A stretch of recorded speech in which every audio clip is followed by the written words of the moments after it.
আমাদের অন্নপূর্ণা যোজনা। এই মুহূর্তের সবথেকে বড় খবর, অন্নপূর্ণা ভান্ডার নিয়ে বড় ঘোষণা করলেন মাননীয় মুখ্যমন্ত্রী শুভেন্দু অধিকারী। পশ্চিমবঙ্গের রাজনৈতিক পালাবদলের পর লক্ষ্মীর ভান্ডার প্রকল্পকে বন্ধ করে নতুন এক প্রকল্প শুরু করেন ভারতীয় জনতা পার্টি এবং সেই প্রকল্পের নাম দেওয়া হয়েছে অন্নপূর্ণা ভান্ডার বা অন্নপূর্ণা যোজনা এবং ইতিমধ্যে সেই প্রকল্পের কাজও শুরু হয়েছে। তবে আজ সেই প্রকল্পকে নিয়ে আবার এক বড় ঘোষণা করলেন মাননীয় মুখ্যমন্ত্রী শুভেন্দু অধিকারী। তো আসুন সুপ্রিয় দর্শক, দেরি না করে আমরা সরাসরি সেই মূল ভিডিওটি দেখে নিই। আমাদের অন্নপূর্ণা যোজনা, আপনারা জানেন যে কেন আমরা ফর্ম ছাপিয়ে ভেরিফিকেশন করে আমরা উপযুক্ত প্রাপকদেরকে চিহ্নিত করছি। কারণ বিগত সরকারের যে লক্ষ্মী ভান্ডার প্রকল্প, এই প্রকল্পে ব্যাপক দুর্নীতি হয়েছে।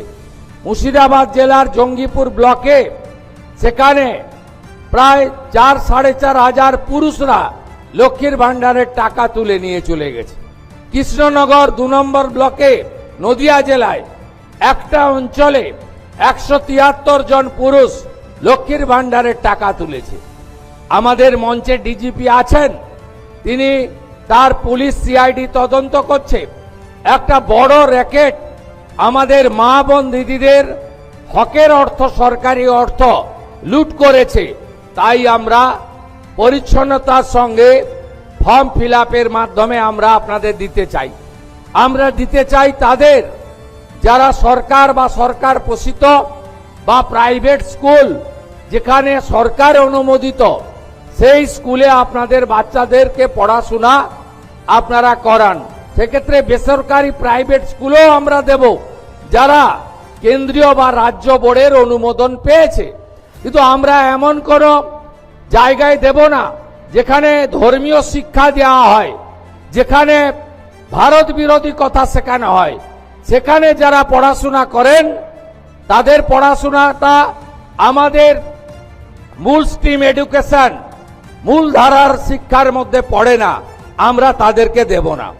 যারা ভারত সরকারের, রাজ্য সরকারের বিভিন্ন ভ্যাকসিনেশন কর্মসূচিতে অংশগ্রহণ করেন না, ভ্যাকসিনেশন যখন হয় বলে এই টিকা আমার বাচ্চাকে লাগাবো না, এটা জন্ম নিয়ন্ত্রণের টিকা, তাই আমরা তাদেরকেও দেব না। তাই আপনারা সহযোগিতা করুন। ইতিমধ্যে জুন মাসে 3 তারিখে 28 লক্ষ মা বোন দিদির অ্যাকাউন্টে 3000 টাকা করে ঢুকে গেছে।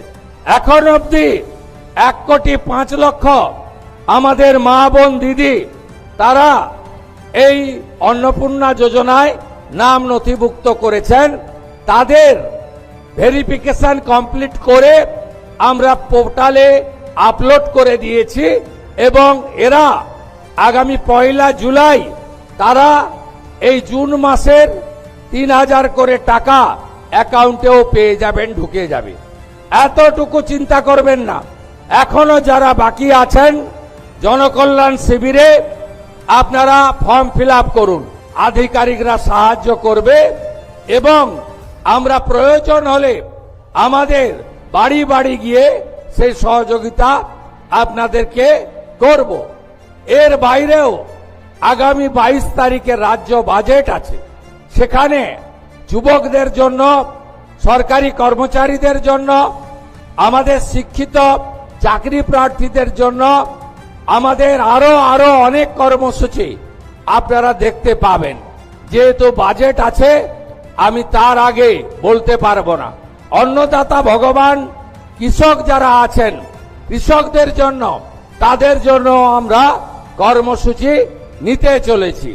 আপনারা আমাদের সহযোগিতা করুন এবং আপনারা যে আশা ভরসা নিয়ে আমাদেরকে ক্ষমতায় এনেছেন, আমার কথা মেনে, আমার অনুরোধে সাড়া দিয়ে লক্ষাধিক ভোটে ফলতার বিধায়ককে জিতিয়েছেন এবং আপনারা যে গণতান্ত্রিক অধিকার আমাদের সংবিধান দিয়ে গেছিল, সেই সাংবিধানিক অধিকার পেয়েছেন, সেটাকে মর্যাদা দেওয়ার দায়িত্ব আমার। আমি এসে আগেই বলেছিলাম, মুখ্যমন্ত্রী হওয়ার পরে আমি রাজনৈতিক কর্মসূচিতে 2 বার ফলদা এসেছি, আজকে সরকারি কর্মসূচিতে এসেছি। সেদিনে আমি বলে গেছিলাম ফলতা আদর্শ বিধানসভা হিসেবে, মডেল অ্যাসেম্বলি হিসেবে আমরা গড়ে তুলব। ফলতাতে এসিজেডে আমাদের এখানে আপনাদের সম্প্রসারণ, শিল্প তালুক গড়া, বন্দর ভিত্তিক অনেক প্রোগ্রাম আমরা নিচ্ছি। এর বাইরে ফলতা গ্রামীণ হসপিটাল, তাকে 100 বেডে উন্নীতকরণ করার সিদ্ধান্ত হয়েছে। প্রয়োজনীয় ডাক্তার, প্রধানমন্ত্রী জনঔষধি কেন্দ্র এবং আধুনিক চিকিৎসা সামগ্রী ফলতা হসপিটাল থেকে ফলতার গণদেবতা জনতা জনার্দন পাবেন। ফলতার বিডিও মহোদয় রয়েছেন, ডায়মন্ড হারবারের এসডিও রয়েছেন। তারা অবিলম্বে জায়গা চিহ্নিত করে ডিপিআর বানিয়ে জেলা শাসকের মাধ্যমে আমাদের সচিবালয়ে পাঠাবেন। ফলতাতে আমরা একটি মহিলা কলেজ এবং একটি ফায়ার ব্রিগেড স্টেশন এখানে অনুমোদন দিচ্ছি।